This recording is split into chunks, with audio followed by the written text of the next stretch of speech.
Starting in the 10 spot, one of the rookies here, the 07 of Dustin Cornell out of Powhatan, Virginia. And I love it for his sponsor. It just says me and his Ford Mustang GT. We're green! T1, the run for the gold is underway. And Aquilani getting a nice jump.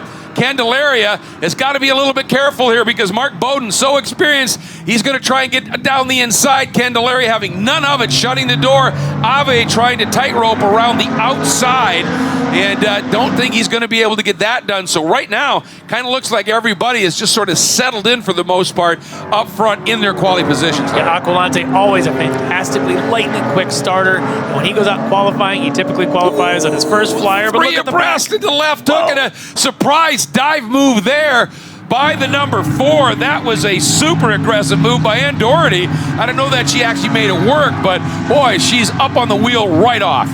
She is, and as they call that, sort of the rotten banana paint scheme that she's got on that car. Yeah, great. She was excited to get out here this morning and showing it right there on the opening lap. And here we go, first time up through these climbing S's. And a bit of a wide move there by the 42. That got him well offline. That's Paolo Salvatore, who actually got a great start.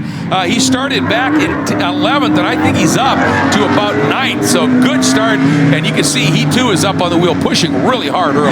Yeah, he is. And he's in that other battle with the Mustang there right behind him. So a good little scrap already going on. But look at the front. Now you got Bowden making a move. Aquilante is starting to pull ahead, but Bowden now qualified 5th. And ended up not even able to start the race. Yes. So he is obviously looking for a bit of redemption. Yes, he is. How about, here I was talking about the 42 of Salvatore, started 12th. Started in the 11th spot and up into 8th already. He really got a great start, demoting Cornell, Berger, and Goodman at this stage. And the 07, Dustin Cornell, not going quietly though, and he is glommed on to the back of Salvatore right now.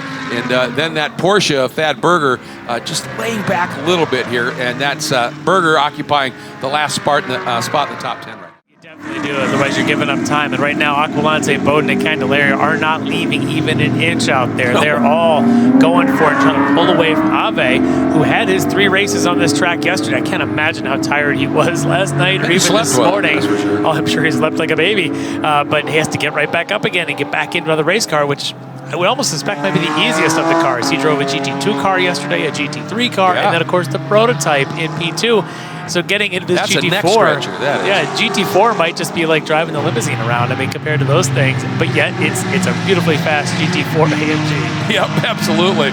And the interesting thing is, oh, look at this, is a little run there by Dustin Cornell, and ooh, a big slide and a quick spin by the number 60. That's Thad Berger, who was sitting in that 10th spot. That was close. Goodman able to sneak through. Great piece of awareness by him here, so that should put Goodman now up into that top 10. Yeah, tough for Thad, but be able to continue. That's a good thing. His teammates, Ann Doherty, she's up into 6th right now, having a pretty good run early in this race. Yeah, personal best on the last lap at a 1:58.3. And the big move here as Cornell dives underneath Paolo Salvatore. And he got that done at the exit of turn 3. Yeah, maybe a little bit of weaving going on between 3 and 4. One of those, you get to make one move and then get back to the line. Oh, and then he gets really aggressive at turn in there for turn 5 and 5A. Almost looped it, Larry. He did, but what a catch. A little dirt track slide there. Literally the dirt as he picked up a little bit of it. But look at this. He's going to hold the spot as they go climbing the S's again.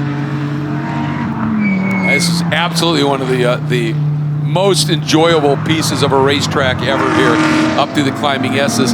Boy, the back end of that 07 looks mighty tail happy, doesn't it? He is loose. He is driving the tires off of that thing right now.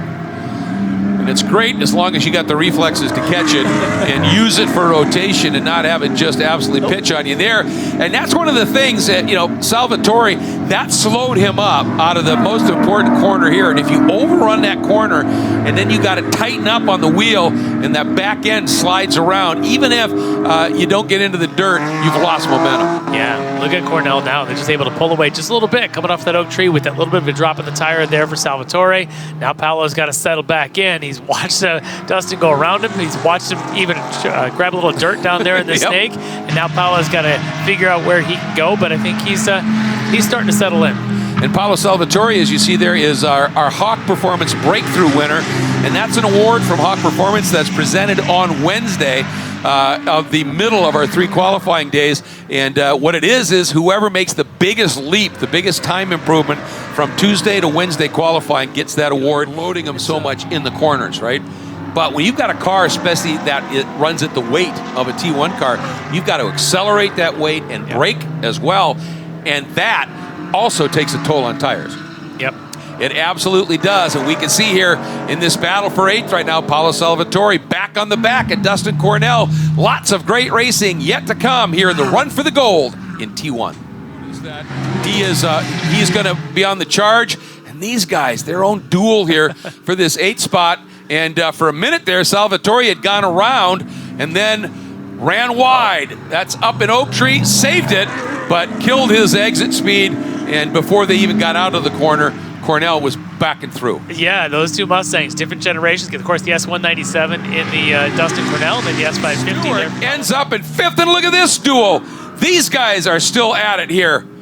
What an incredible run. They've literally, every lap for the last 5 laps, every time they come by, it's somebody else in the lead. And Cornell right now has about 4 or 5 car lengths. That might be enough. Let's see if these guys keep racing on the cooldown lap, because this has been so much fun, I'm sure, to be a part of this from the green flag all the way to the end. These 2 Mustangs have just had an absolute ball out there.